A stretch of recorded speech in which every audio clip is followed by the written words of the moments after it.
Stampli loyihasi haqida qisqacha tushuntirmoqchiman. Stampli bu Telegram ichida ishlaydigan mijozlarni qayta olib kelish tizimi hisoblanadi. Bizneslar ko'pincha yangi mijoz topish uchun harakat qiladi va reklamalarga xarajat qiladi. Lekin ko'pincha eng katta foyda mavjud mijozlarni qayta olib kelishdan boshlanadi.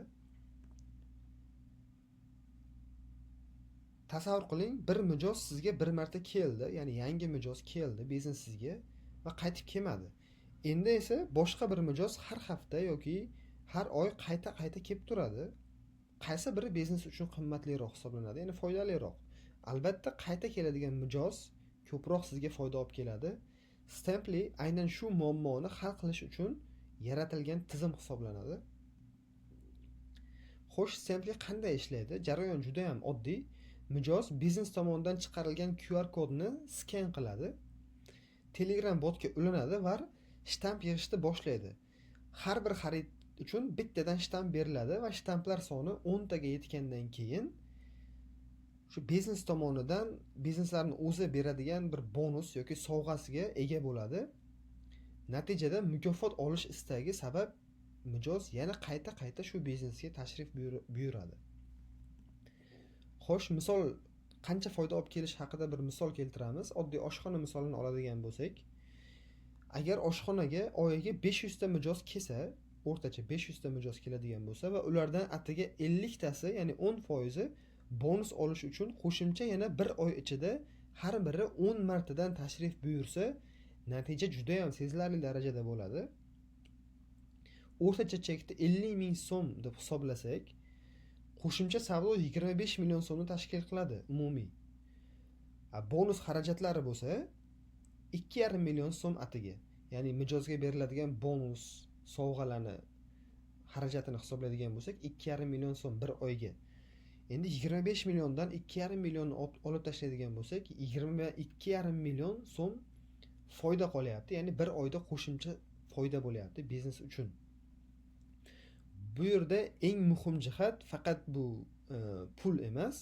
Siz shunchaki misol uchun foyda topmayapsiz, siz doimiy mijozlar bazasiga ega bo'lyapsiz. Ya'ni doimiy mijozlarni yaratish uchun investitsiya qilyapsiz.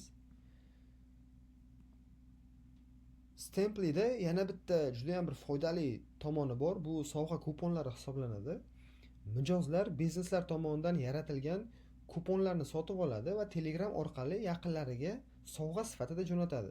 Bilamizki, bir inson boshqa bir yaqiniga sovg'a bermoqchi bo'lsa, ko'chaga chiqadi, do'konga boradi yoki bozorga borib turib sovg'a sotib olib, uni olib borib beradi. Bu esa ovoragarchilik hisoblanadi. Stamplida esa bu jarayon juda ham oddiy bo'ladi. Shunchaki mijoz bizneslar tomonidan yaratilgan kuponlarni onlayn sotib olib, Telegram orqali yaqiniga jo'natadi. Bu juda ham bir yangi funksiya hisoblanadi. Bundan bizneslar qanaqa foyda oladi? Bir vaqtda o'zida 3 ta foyda olish mumkin. Kupon sotuvidan daromad oladi, ya'ni pul. Yangi mijoz jalb qiladi. Sovg'ani qabul qilgan inson Telegram bot orqali o'sha mijozga ulanadi. Mijozni bazasiga ulangandan keyin o'sha yangi mijoz ham doimiy mijozga aylanish ehtimoli juda ham katta. Shularning barchasi bitta Stampli tizimi orqali amalga oshadi. Rivojlangan bozorlarda bu g'oya yangi emas. Misol uchun Koreya, Amerika va Yevropa davlatlarida bonus tizimlari va sodiqlik dasturlari yillar davomida o'z samarasini ko'rsatib, kichik va o'rta bizneslarni oylik ya'ni foydalarini oshirish uchun juda ham katta yordam beradi. Men o'zim ham Janubiy Koreyada bunaqa xizmatlardan foydalanaman. Kafelarda, desert kafelarda, oshxonalarda bunaqa sistemalar juda ham ommabop hisoblanadi. Koreyslarning o'zi ham bu bonus yig'ish, kuponlarni jo'natish yaqinlariga juda ham ommabop hisoblanadi. Shu sababdan bu Stampli loyihasini ham O'zbekistonda joriy qilishga qaror qildik. Ya'ni yangilik bo'ladi, xudo xolasa. Endi eng oxirida bitta savol bermoqchiman.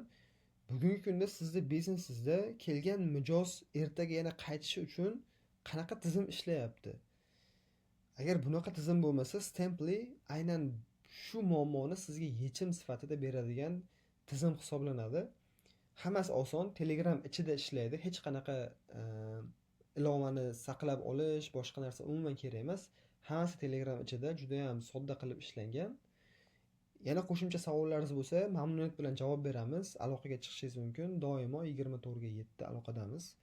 E'tiboringiz uchun kattakon rahmat.